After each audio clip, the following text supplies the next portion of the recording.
We begin tonight with tens of millions of people bracing for a dangerous nor'easter.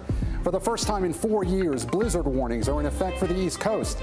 We're live where it's going to hit and everything you need to know to stay safe. Then at the Pentagon, the country's top military brass delivering a stark warning. Russia's troop buildup is bigger than anything they've seen in decades, and they're not ruling out the possibility of sending in U.S. troops. We're live in Russia. And look at these stunning images from Pittsburgh. A bridge collapses on the same day President Biden was heading to the area to talk infrastructure. His promise to get all of the nation's crumbling roads and bridges fixed. Plus, the government agency everyone loves to hate is rolling out a facial recognition system for its website, and privacy red flags are going up. Then, in tonight's original, an exclusive look at Chicago's plan to upgrade to smart LED streetlights. The price tag, $160 million. Why the city says it's worth it. And finally, after 40 years, NBC's Kevin Tibbles is signing off inside his incredible career in tonight's backstory. Hello, I'm Gabe Gutierrez in for Hallie Jackson tonight. An intense winter storm is bearing down on the Northeast. Tens of millions of people across 10 states are bracing for a storm so extreme it could bring more than 2 feet of snow in some places, making travel impossible and becoming life-threatening with the potential for power outages as temperatures drop to dangerous lows. Cities from Philly to Boston are declaring snow emergencies and getting ready by salting roads, bagging sand, and even boarding up as they brace not just for snow, but get this, hurricane-force winds that could cause whiteout conditions. Blizzard warnings are now in effect from Virginia to Maine, the first time the East Coast has had them in 4 years. Dylan Dreyer is tracking the storm for us. But let's begin with Kathy Park, who's along the coast in Massachusetts. Kathy, the Boston area is really in a worst-case scenario here with this forecast. We've got Amtrak canceling its services in the Northeast tomorrow. Boston Airport is also canceling a majority of its flights. So how are they preparing for this in that area? Well, Gabe, good evening to you. Well, they have essentially been preparing for days. Crews have been out pre-treating the roads for several days now. In fact, we saw them out and about today. They plan on spraying a brine mixture and then putting out sand and salt throughout the course of the storm tomorrow. Meanwhile, they've also placed barricades in certain areas where it's flood prone. You also mentioned hundreds of flight cancellations in and out of Boston Logan. Officials here are really underscoring the magnitude of the storm and the fact that this is just a historic system that could do some serious damage. Here is Boston's mayor from earlier today. Take a listen. This is likely to be an intense, dangerous storm with heavy snow, high winds, and whiteout conditions. If at all possible, please stay home, check on your neighbors, and try to stay safe and warm inside. And Gabe, we should also note that we are standing by for a press conference with the governor of Massachusetts, along with public safety officials, to kind of get a course of action throughout the state of Massachusetts. But hundreds of pieces of equipment have really been mobilized ahead of this system, Gabe. Yeah, Kathy, and we're hearing that emergency officials where you are telling people along the coast to consider going to a hotel or a friend's house before high tide tomorrow morning. How are they feeling right now? Gabe, that is exactly right. A voluntary evacuation order has been issued. They're telling people to prepare now and make plans to leave the area because, as once again, this is a coastal area. We could see significant flooding when we see the ocean surge potentially reach up to 3 feet. But a lot of folks, they've gone through a lot of nor'easters, a lot of winter storms here in the New England area. Some say they are worried because they know the damage, the impact that the system can bring. But then there are other people who tell me that they have prepared, they're hunkering down, and they plan on riding out this winter storm, Gabe. Kathy Park in Massachusetts. Kathy, thank you. Stay safe and stay warm. Now let's turn things over to Dylan Dreyer now, who is tracking this storm. And Dylan, wow, this storm is just getting started. What can we expect as far as timing Well, Gabe, you know, we've seen a little bit of snow so far in the Northeast, but that has nothing to do with the storm that's on its way. So let's first talk about the alerts. And we have 68 million people under some sort of winter weather alert. But notably, it's that blizzard warning from Virginia up to Maine. Again, something that hasn't been seen on the East Coast since 2018. The snow we've seen so far has been with this little clipper system, a cold front that really its job is just making it colder, cold enough for this next storm system to become this major snowstorm. So we are going to see it continue to intensify, especially through the night tonight. So in the mid-Atlantic region, it's after midnight through tomorrow morning. And then for New England, it's really most of the day on Saturday where we'll be seeing the gusty winds and the heavy snowfall. I mean, snowfall rates of about 2 to 4 inches per hour, significantly reducing visibility. And then on top of that, we have the gusty winds as well. So we are looking for, again, blizzard-like conditions, near whiteout conditions. It will be impossible to travel on the roads. We could see as much as 8 to 12 inches of snow in New York City, but you go farther east, closer to the center of the storm, and that's where you get your higher totals. Eastern Long Island, 12 to 18 inches, 18 to 24 in Boston, but this area across southeastern Massachusetts could get more than 24 inches of snow, which would make it the biggest snowstorm on record in January in Boston. So that's something we'll keep an eye on. Take a look at these gusts. Along the coast, we're looking for gusts up to 40 to nearly 65 miles per hour, especially out towards Nantucket. So it's not just the wind that's going to reduce the visibility along with the heavy snowfall, but it's also going to be an onshore wind that produces those high tides and that rough surf along the coastline. Areas like Scituate, Massachusetts could end up seeing that extreme flooding along the coast. But also when you have wind like that and just the snow coating the trees and power lines, power outages are certainly likely to be a concern, especially, again, the farther east you go. I want to point out, when this storm system moves on, Sunday is going to be brutally cold. Here's our temperatures right now with wind chills back into Buffalo at 2 degrees. That's what's moving in. So on Saturday, the wind chill in Philadelphia, 7. Norfolk, Virginia, it'll feel like 17 degrees. And then it gets even colder on Sunday for areas down into Florida. Look at this. Orlando, Sunday morning, 29 degrees with your wind chill of 25. Fort Lauderdale, a wind chill of 30 degrees. So this is extreme cold, cold that Florida hasn't felt for the last 8 years. So we've got the nor'easter for the Northeast, but the Southeast will be dealing with that dangerous cold as well. Gabe. Wow, Dylan, that is just amazing. You know, my mom down in South Florida, she is freaking out that it's going to get that cold. You know, you got those falling iguanas in the forecast that we have every couple of years. But Dylan, I want to ask you, look, we've been talking about this potential nor'easter for several days. At one point, you know, we didn't know the American model versus the European model, anywhere from 0 to 20 inches of snow at one point. You know, so why finally did it take so long for these models to come together here? Well, I mean, that's kind of what we do as meteorologists. You know, you kind of lean towards the model that you know tends to be more accurate. And as you get closer and closer to the storm, these models tend to line up. It's all based on equations. And, you know, as you get closer to the storm, you're putting in different information. And now that we have the most recent information, you know, now that we're about 8 to 12 hours out from the height of this storm, now they're working off of the same information at this point. So that's why they do tend to line up. And that's exactly what we're going to see. It was sort of a mix of both, which is really what tends to happen. So, yeah, Dylan, 2 to 4 inches of snow an hour, 60-mile-an-hour winds at some point. Should be an incredible weekend. Dylan, thanks so much. And I want to mention, by the way, Dylan, I'm just being told that you are coming back to us after 4 months of maternity leave. This is your first forecast, so we're honored to have you here, and welcome back. Thanks, Gabe. Yeah, I was a little shaky. I was a little nervous doing my first forecast in 4 months. It's been a while, but go figure. We're talking blizzards. Well, it's really great to have you back, and what a night to be back. Dylan Dreyer, thank you. Now, the U.S.'s top military officials today calling Russia's troop deployment larger in scale and scope than anything since the Cold War. Joint Chiefs of Staff Chairman Mark Milley telling Russia to stand down and warning the consequences could be horrific. There are many people in highly dense population centers throughout Ukraine. And if war were to break out on a scale and scope that is possible, the civilian population will suffer immensely.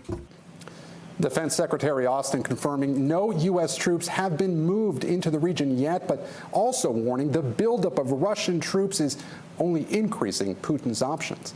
It comes as Ukrainian President Zelensky pushed back against talk of war, telling reporters he doesn't consider the current situation in Ukraine any more tense than it was a year ago.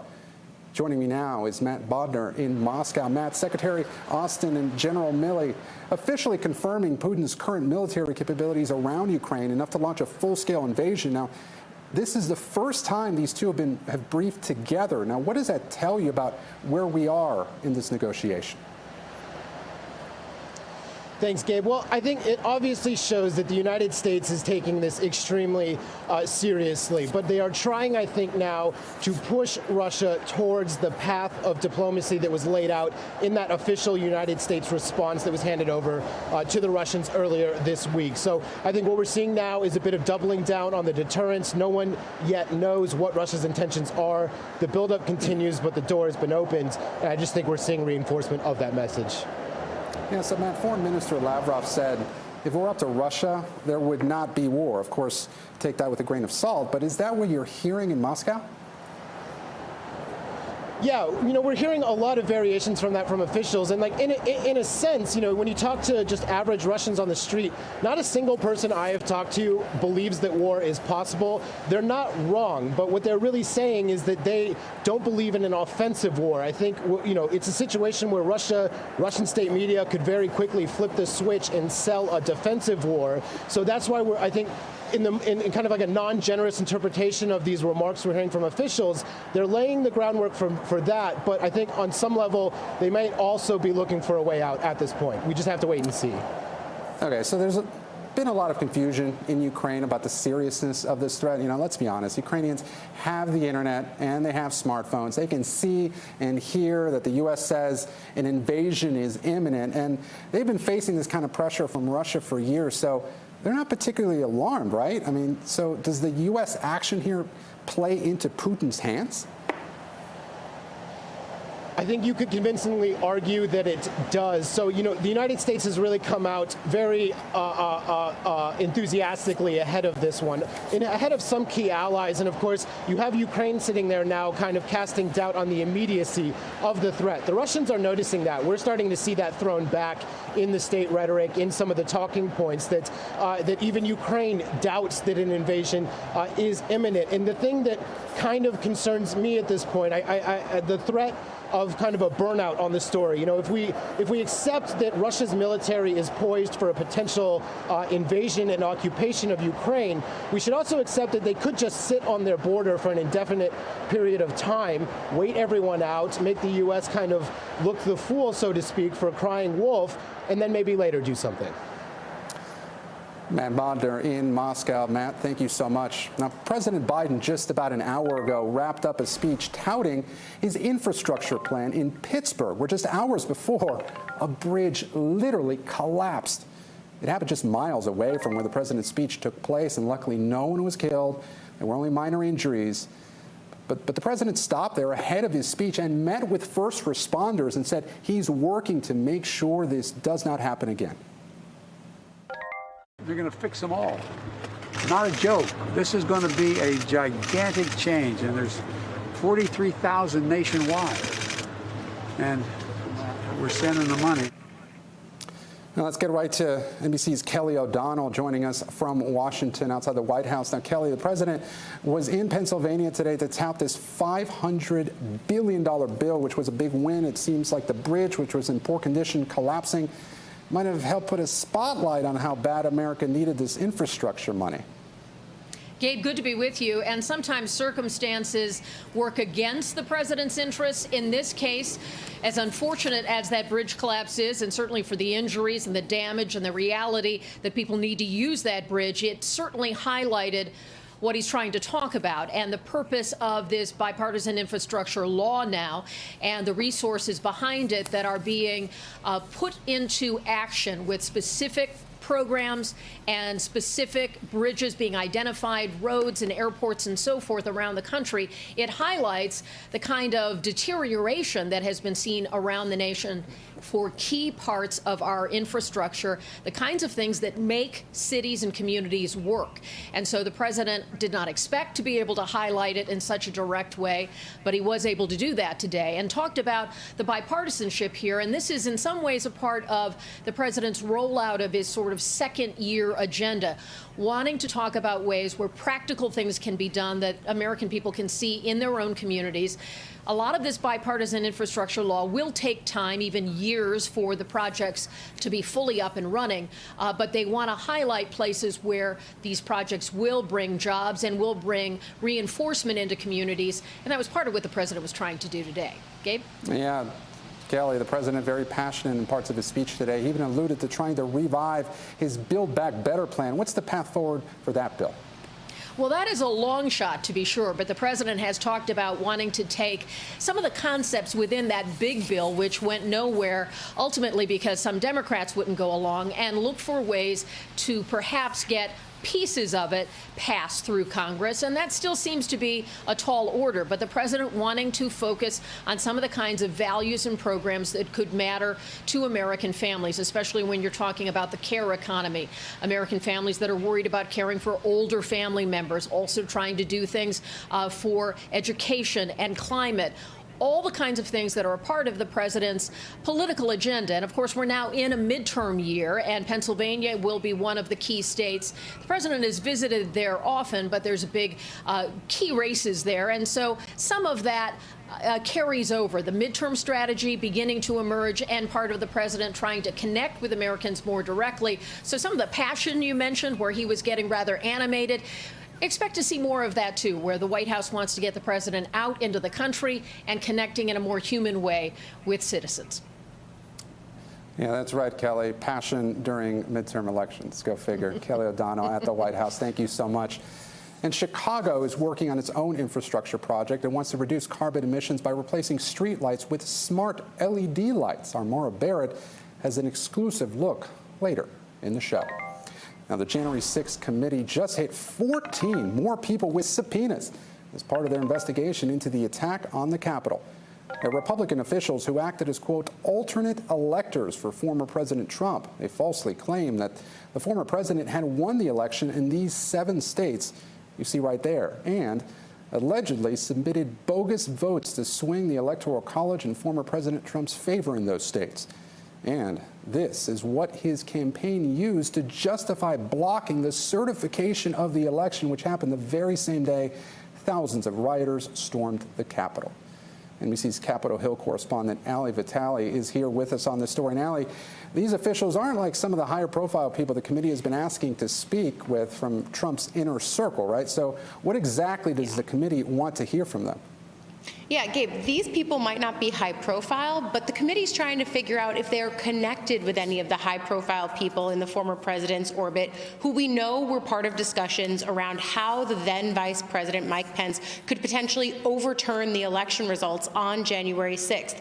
The committee's work, of course, focuses on what happened here on that day, but they're also delving into the strategy from both the White House at that time, but also the former president's top senior people in his outside orbit, basically trying to figure out what their strategy was and if they were in any way connected with these false slates of electors, many of whom have been subpoenaed just today. You mentioned it, 14 people across 7 states. Those 7 states were states that Biden won, but these pro-Trump electors put forth their slates of electors anyway, effectively creating a situation that you could read as the brickwork laying for people in Trump's orbit who wanted to then see Pence use these slates of electors, basically saying you should use these slates instead of the pro-Biden slates, the ones that were actually in accordance with what the American people decided in the 2020 election. So the committee clearly focused on how the actual orbit around the president was trying to potentially overturn the election.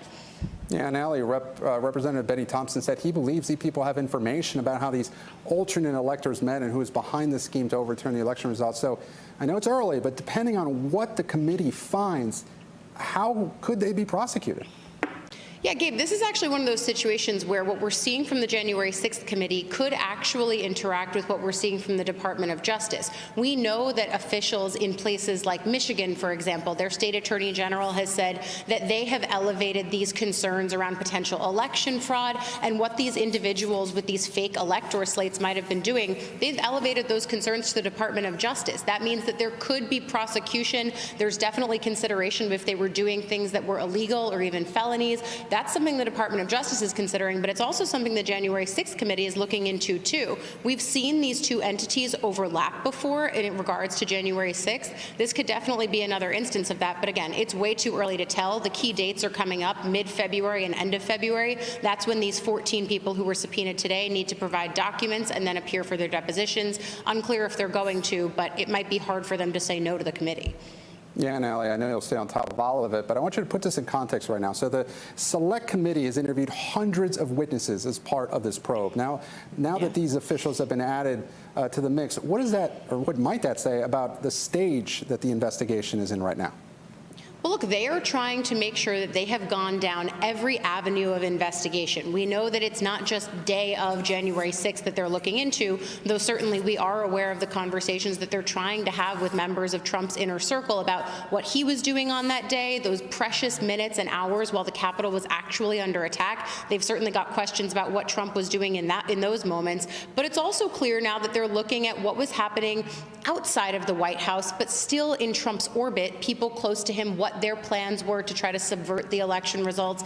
And then, of course, they're going deeper into mis and disinformation that was happening online, all of which contributed to the big lie and what ultimately was the catalyst for many of the people who descended on the Capitol on January 6th for that tragic day. All of these are part and parcel to the investigation, and we know they're about to enter a more public phase. February, March, we could see more hearings, and then they're really trying to get a main report over the summer where they really thread this narrative together of all of these disparate threads onto the January 6th.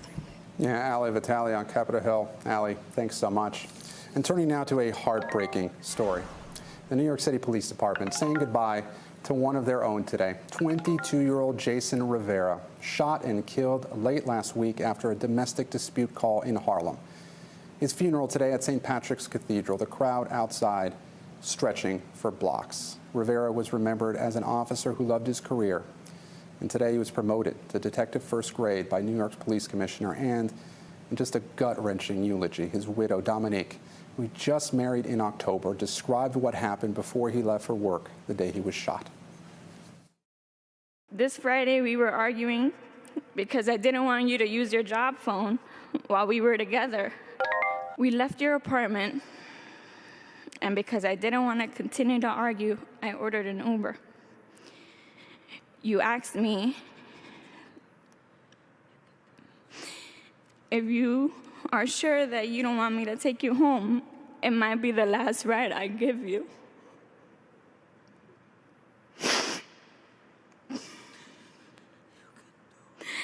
I said no, and that was probably the biggest mistake I ever made. It was just so hard to hear. They had just had an argument that day. She also received this standing ovation.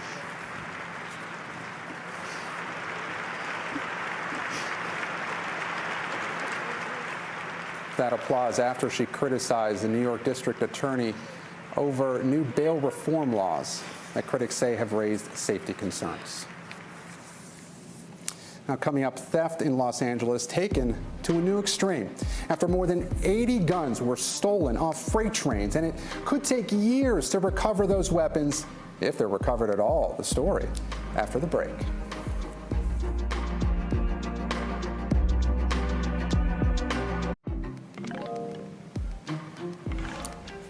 And welcome back. In Los Angeles tonight, NBC News has learned that thieves have stolen more than 80 brand new guns directly off these looted trains, according to local police. You might remember these images that went viral of trash and torn boxes on the tracks. Thieves wait for the freight train to stop and then break the locks with bolt cutters, helping themselves to electronics, designer bags, or home goods. Now, we know they've also now gotten guns. A big problem, of course, because as one expert told us, each weapon can take years to recover. Now, out of those 80 guns that have been stolen, only 2 of them have been found. NBC News correspondent Jesse Kirch joins us now from Los Angeles. I can see, Jesse, you're right next to those tracks. Over 8,000 illegal firearms were recovered last year in California alone, so this was already an issue. But how is this added layer of train car theft making things so much worse? Yeah, Gabe, you can see where we're standing right now. It's not hard to get down here. There's a section of the tracks that are not covered by a fence. There isn't security or police right here. I don't see a bunch of cameras. There aren't those visible deterrents to stop people. If a train was coming by here right now, it would not be hard at all for me to jump right onto it. And I want to point out, we have a team here. We're keeping an eye on safety, and we are stepping back from the tracks, so we're not going to try anything like that. But it's not hard to imagine how someone would be able to do it. Also, we're below the street level right now, and so this is more out of sight than if you were to steal, say, from a gun shop. There isn't going to be an alarm going off. And so all of that means that it can take longer for police to realize what's happening. Sources tell our team, our producer, Andy Blankstein with NBC Investigates, has heard from sources that it can go on for hours, this robbing, this stealing on the trains, before police are able to realize what's happening. And so when you have that much lag time, those guns can get out into who knows where, and as you pointed out, it can take years to recover these weapons if you're even able to recover them. Yeah, those pictures are just wild, Jesse. Now, at the end of last year, the railroad company Union Pacific said over 90 containers a day were being burglarized. So why are guns just as vulnerable as clothes or electronics, and what's being done long-term to fix this issue? I mean, before we were hearing about Amazon packages being raided, now it's actually weapons. Yeah, we know that Union Pacific has said in response to all those images that have gone viral that they are adding security personnel. Our station KNBC saw cameras, fencing being added. But even as that was happening, their camera captured an open container going by on a train. So it's unclear how much of a difference all of that is making. And the other thing to consider is that one former ATF official told me earlier today that tens of thousands of guns are transported across the country just like other commercial merchandise. And that means that a lot of the security around a weapon on a train really is tied to, he says, just hoping that people don't realize what is in that container. Here's what he told me can happen if someone manages to get inside of a container which happens to have guns. Every day in America, there are tens of thousands of guns being shipped by common carrier. They can figure out that it's a firearm and literally steal it as easily as they could steal a box of iPads. And here in Los Angeles, we know that close to half of everything that comes into the country by sea lands at the ports here, and then a lot of that comes across railroad tracks like these. So you can imagine how much merchandise has to be guarded and looked after. UP is trying to bring more special agents here, but again, even yesterday, another open container was seen on one of these trains, Gabe. Wow. Jesse Kirch in East LA. Jesse, thanks so much. Now, still to come, history in Honduras. The country's first female president has been sworn in. More details on the new leader coming up in our segment, The 5 Things. And the IRS wants to scan your face if you want to access your accounts on its website. Yes, for real. Jake Ward breaks this down for us after the break.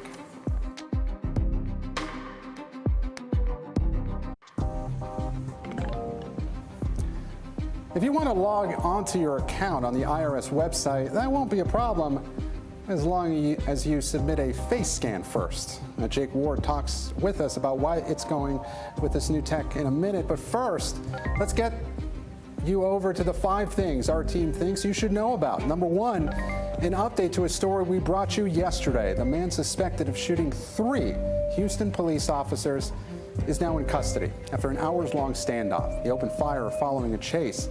The officers are all now stable. 2 are even recovering at home. Number 2, Honduras now has its first female president. Xiomara Castro was sworn in yesterday. She promises to tackle several hot-button issues, including drug trafficking and strict abortion laws. Among those who attended the inauguration, Vice President Kamala Harris. Number 3, Australia is fighting back against climate change by pledging $700 million to protect the Great Barrier Reef. It's the world's largest coral reef system and has faced repeated threats of bleaching and other environmental damage. The country revealed a 9-year conservation plan mapping out how the money would be spent. Number 4, Kia is recalling more than 400,000 vehicles. The company is scrambling to fix a problem that might stop airbags from inflating during a crash. The recalled models include the Forte, Sedona, and Soul. Number 5, the cat is out of the bag. Meet the newest member of the Biden family. Willow, a 2-year-old short-haired tabby. She just moved into the White House. Jill Biden actually met Willow back in 2020 when the feline jumped on stage while the First Lady was speaking at a campaign stop in Pennsylvania. And now they've been reunited. Well, tax season is here. And we've already told you the IRS might not be able to get your refunds to you on time this year as they deal with backlogs and staff shortages. But while they figure that out, they're kicking off a new program for their website, facial recognition. Starting this summer, you'll have to log on to the IRS site by scanning your face if you want to get access to your records, like tax transcripts or information about child tax credits online. Critics are worried about how this data could be used. It's important to note there's no federal law that regulates how this data can be used or shared. NBC's tech correspondent Jake Ward joins me now to talk about this. And Jake, look, the IRS is not exactly the most beloved government agency, but its website is one of the federal government's most visited sites, with more than 1.9 billion visits last year. And now they've got this major deal with a private company called ID.me. So why go this route, Jake? Well, Gabe, we've seen across federal agencies a move toward facial recognition. It began, of course, with investigative agencies. The General Accountability Office last year did a big report looking across them, and pretty much every investigative agency at the federal level is using facial recognition in its investigations in some way. And now that seems to be migrating into more mundane civilian uses. And so at this point, as you mentioned, anybody getting on the IRS website who wants to access certain records is going to have to scan their face. Now, the IRS, it is important to note, says that there have been some wildly inaccurate statements. This is what they said in a statement provided to NBC, and that tax payments can, in fact, be made from a bank account, by credit card, or by other means without the use of facial recognition technology or registering for an account. But it's important to note here, Gabe, that as with so much of technology, if you opt out of it, your life will be a lot slower and more inconvenient than other people's. You'll have to, in fact, apply for these credits, these records by mail, by snail mail. So the choice here becomes a very onerous one, and critics, of course, are upset here about the privacy implications, Gabe. Yeah, certainly, Jake. You know, the IRS announced this plan back in November, right? But it really started gaining more widespread attention recently after security expert Brian Krebs talked about it on his blog, saying people will be rightfully concerned about being forced to provide so much sensitive information to a relatively unknown private company. So, again, why hire a private firm to do this? Well, so much of the time we end up seeing federal agencies outsource their needs to private companies. Private companies are, of course, developing these sorts of technologies faster than anybody else. But the crossover there between a federal agency and a private company is of concern. I mean, we're talking here, for instance, about, you mentioned there being very few, if any, federal regulations around this. One of the only federal regulations requires that a contractor hang on to information for a certain amount of time. In this case, depending on the statute, this company might be hanging on to your face for 7.5, 10.5, or 20.5 years, depending on how the regulations are interpreted. So, you know, we're talking definitely here about a private company taking possibly millions of people's faces and holding on to them for a huge amount of time. And that is a new threshold, I think we can say, that we're passing here when it comes to this federal-private partnership.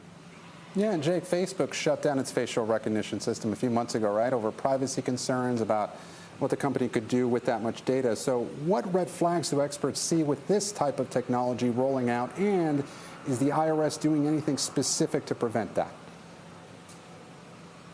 Well, one of the things that privacy critics are always talking about is the fact that the uses of this stuff can really metastasize, right? Can mutate and spread out in strange ways. You know, we're looking at right now, in fact, we're talking a day after ID.me, the company that did this. Its CEO issued an apology for what people are saying was a misstatement. He essentially said, we will only compare faces to a verified set of faces. So essentially, you know, like a TSA agent just sort of looking at your driver's license. But then it was revealed that, in fact, it will be compared to a much larger possible database drawn from other sources. And so where does your face go? How is it stored? How does this agency share it with others? You know, there's huge concern about that, certainly in the private sector, where there are almost no regulations at all about this.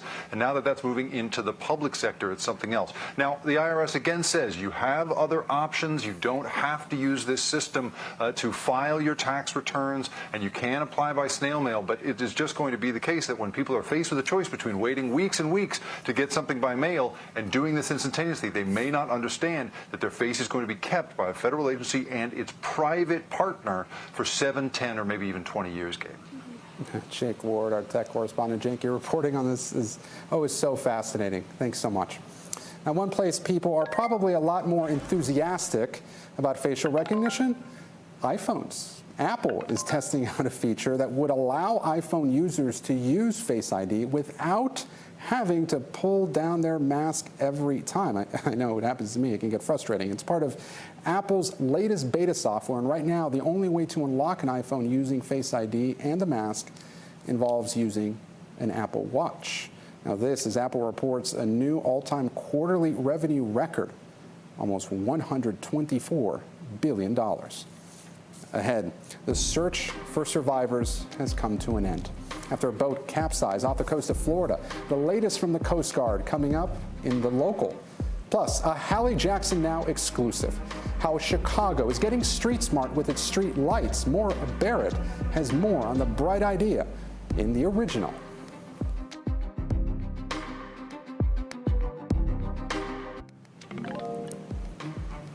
Welcome back. A small upgrade with a big impact. Maura Barrett has an exclusive look at how Chicago is getting smart with its streetlights. But first, look, NBC News covers hundreds of stories each day, and because you couldn't possibly read, watch, or listen to them all, our bureau teams have done it for you.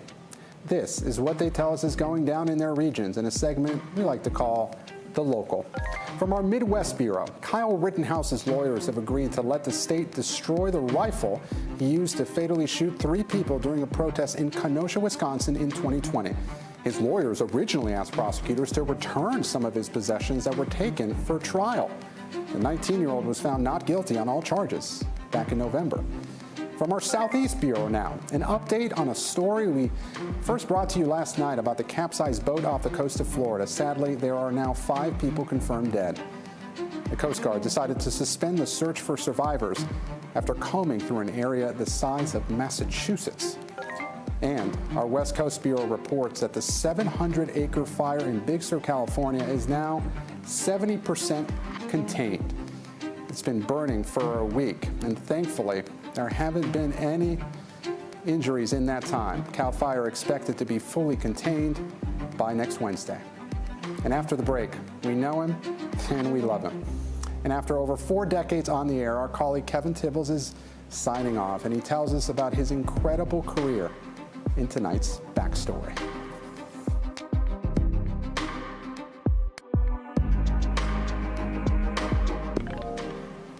Welcome back. Now we want to bring you today's original with in-depth reporting on a topic we've been keeping an eye on. A Hallie Jackson Now exclusive tonight. Chicago finishing up a project that officials estimate will save the city $100 million over the next decade. It's replacing traditional streetlights on hundreds of city blocks with new smart computer-connected LED streetlights. It might seem like a small upgrade, but it's reducing the city's carbon emissions in a big way. Maura Barrett got exclusive access for the installations.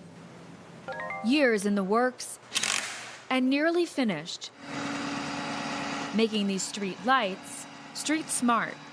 So this is new. What you see on the tablet here is what we see in real life on the streets and the street lamps. Yeah, that's right. You can see all the different circuits, how many lights are on each pole and if the lights are working or not. Back at dispatch, the city's electric workers say the new communication between the streetlights and the app makes their lives easier. This is Streetlight Viewer. It's the largest program to install smart lights in North America. Every single one of these dots, a new smart LED streetlight. But the part of this major infrastructure transformation that you can't see, the climate impact. Each of these lights, nearly 300,000 of them, doing their part to reduce the city's emissions. The goal of the project is to save energy, to improve the quality of the lighting, and to create a network that's more efficient and easier for the city to maintain. LEDs lower electricity demand and therefore reduce greenhouse emissions. 95% of the energy in them is converted into light, which means only 5% is then wasted as heat, making them 60 to 80% more efficient. So in aggregate, that's about the same amount of energy 16,000 houses use in a year. Wow. And it's the equivalent of taking 30,000 cars off the road from a greenhouse gas emission standpoint. Just by replacing all these light bulbs? Just by replacing all the lights. These LED lights do more than just save energy. Because they last significantly longer than the bulbs we're used to, they cause less waste. According to the Environmental Protection Agency, the transportation and energy sectors are the largest emitters of greenhouse gases in the U.S. There's a finite amount of energy available in a city, really across the globe, that we need to be thinking differently about it. So there's the need. Gia Biaggi, commissioner of the Chicago Department of Transportation, sees this update as a small way to make a big impact for the climate and the city's budget. We're actually expecting to save $100 million over the next 10 years. It is a huge number. That savings, after a $160 million investment, the city expects the project to pay for itself. I think what we've shown for a city of this size, that we can pull it off, and that means cities all over the country can do it too. Right, that's a lot of potential there. Tons of potential. And really, I think one of the things that we like to do in Chicago is we like to experiment and pilot things and then figure out how does that become a systemic change. Los Angeles has installed about half of the amount of lights as Chicago, and some smaller cities like Tucson have already made the switch. Other cities like Philadelphia, Boston, and Pittsburgh are currently developing their streetlight modernization plans. With Chicago now shining in a new light, the energy cost of streetlights has already been cut in half from last year, charting a greener future for America's third largest city. It compels us to look at, well, what other parts of our infrastructure can we think about in this way? Are there other public-private partnerships that can deliver on this? These are the kinds of futures, I think, that a project like this provokes. And Maura Barrett joins me now to talk more about her reporting. And Maura, I found it so interesting that other cities are starting to look at this. And, you know, we talked about the bipartisan infrastructure law earlier in the show, and what big aspect of that deal is clean energy and investing in the energy grid. So how could that fit into expanding the scale of a project like this? Well, it's definitely something that Chicago and these other cities are hoping to be a roadmap for, right? But when you look at that infrastructure bill, there is a big allocation towards transportation funding, which obviously, as we saw today, is very much needed. And so the city of Chicago actually harnessed on this public-private partnership. And so this can be done at scale at any other city, really, across the country. And Gia Biaggi there, the commissioner we were speaking with, kind of laid out how this is a jumping-off point for the larger ecosystem around sustainable infrastructure. And there's indications from experts that other cities will latch on to this model as well. The Northeast Group is a smart infrastructure market intelligence firm, and they actually estimate that the U.S. will invest about $8.2, I want to make sure I'm not saying million versus billion, $billion, so $8.2 billion in the next decade here, which is huge, obviously. And it's something that is, you know, these cities' infrastructure plans are latching on to. Over the next decade, though, is a long time, right? And so in the meantime, you can consider doing this in your own home, Gabe. I mean, switching out all of your light bulbs into LEDs, going to stop climate change? Not necessarily, but it definitely will slow the process. Yeah, small changes can make a big impact. Maura Barrett in Chicago. Maura, thanks so much for that reporting. Now it's time to get to the backstory, our behind-the-scenes look at how a story comes together and how it fits into our bigger picture. After 42 years on the air, 27 of them at NBC, correspondent Kevin Tibbles is signing off. He's covered all kinds of stories, wars, floods, the Olympics, and oh, so much more. Savannah Guthrie takes a look back at his incredible career. Kevin Tibbles joined NBC News in 1995 as a foreign correspondent, traveling the globe covering breaking news, reporting on some of the biggest stories, like the war in Iraq. So far, we've heard several thuds, which we would assume to be cruise missiles landing in this neighborhood. And the death of Princess Diana. I am coming to you from just outside the gates of Buckingham Palace. 22 million pounds of plastic is dumped into the Great Lakes each year. In 2000, he moved to the United States and has been our go-to reporter out of Chicago for more than 20 years. With the front row seat to history, covering our country's first black president. And they're expecting as many as 1 million people for this victory party for Barack Obama. And he was on the ground for some of our greatest challenges, like Hurricane Katrina and Rita. If these levees are not breached now, they are certainly going to be weakened. Kevin's covered 5 Olympic Games and some of the world's greatest athletes. If you need anybody, give me a call. He learned how to fight like an ancient gladiator. I am scared. And in his own way, he introduced us to the opera in China. Pavarotti, this ain't Joe. Tibbs, as we call him, has a seemingly endless appetite for adventure. He's golfed on the glaciers of Iceland. The 18th hole is somewhere beneath those clouds. Baby. And gotten up close and personal with beluga whales. Thanks. He's a top-notch correspondent with a huge heart. You have a very pretty face. Tibbs has done it all. Are you rolling? Yeah. Because I'm doing this once only. Ah! Goodbye, cruel world. And while his adventures at NBC may be coming to an end, if we know Kevin, there's no question there'll be plenty more ahead. Are you rolling? Because I'm only doing this once now. Kevin joins us now from Chicago. You know, Tibbs, ever since I first got to NBC 10 years ago, I've always looked up to you, man. A superb writer. You're old school in the best way possible. So as you look back on your career, what do you think has changed the most in the way we do our jobs? Well, first off, Gabe, they always seem to make me do it more than once, 2 or 3 times now. Take 3, yeah. But how has it changed? Well, obviously, the fact that I'm speaking to you right now on NBC News Now is a way that it has changed. I came up watching television on 3 channels being beamed across Lake Ontario from the United States, and look how it has exploded. Look how many places we can go live from now. Thanks to COVID, for example, I can now come live to you right from my basement here in Chicago, which is pretty much snowed in pretty good today, Gabe. So the whole digital age has just changed the whole game completely. Yeah. But I think the best part about it really is that as you have just pointed out, which is something that I'm very grateful to hear, is that at least when it comes right down to it, at least the fact that I seem to be able to still be a pretty good typist still seems to come through no matter what the venue is. Yeah, Tibbs, it's incredible. You mentioned streaming. You mentioned the ability to do live shots from your basement. Who would have thought even a couple years ago we'd be doing Skype or Zoom live shots. So, but first, before I let you go, I really want to dig into how you approach crafting and writing a compelling story. A lot of people don't realize just how hard it can be to write a great feature story. Hard news stories can be difficult, but sometimes they just fall into your lap. You've done it all, but you really just tell such a memorable feature, and especially over the last few years, the ones I've seen, that can really be challenging. So, how'd you do it so well? What's the key?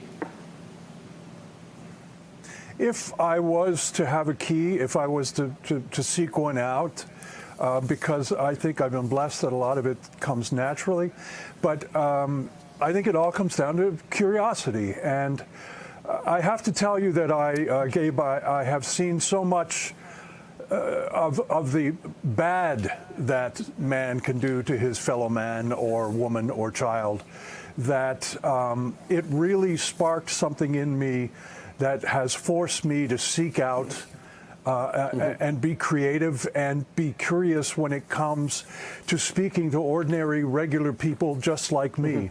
I don't treat anyone different, and when I see that, that is what brings it out of me. I'm actually curious. I want to hear what they say, and they do the rest. And Tibbs, we only have a few seconds left, but I'm curious myself. What do you plan to do now that you're retiring? Well, I'm going to go to my place up in Quebec. I'm going to look at the St. Lawrence River and watch the boats go by. I have lots to do. I have so many plans, but I'm going to take them at my pace now, which is something I'm really looking forward to, and enjoy my family. Fantastic. Kevin Tibbles, it is an honor to speak with you, sir. Enjoy retirement, and it's been great to have you. All right. And thank you for watching. That is a wrap for this hour. I'm Gabe Gutierrez. Hallie Jackson will be back in the chair for you Monday, same time, same place. Have a great weekend. Coverage picks up right now.